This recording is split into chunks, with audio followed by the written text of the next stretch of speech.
Let's make this delicious veg dum biryani. Start by rinsing the rice thoroughly with cold water and soak for 30 minutes. Next, we are making this homemade biryani masala with the aromatic whole spices from TRS. In a wok, add all the whole spices and toast on a very low flame for 5 to 6 minutes.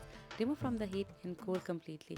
Add in spice grinder and grind finely. For the marinade, combine yogurt, ginger, garlic and chili paste, salt and all the TRS ground spices along with the biryani masala we prepared earlier. Add the veggies, chop mint and coriander leaves.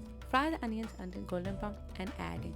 Pouring the same oil from the onions, mix and leave to marinate. In a pot, add the marinade and cook on a high flame for around 4 to 5 minutes. Top with sliced tomatoes and chopped mint and coriander. Boil the rice with the lemon slices, make the separate grains and fluffy. Boil until 80% done and lay on the gravy.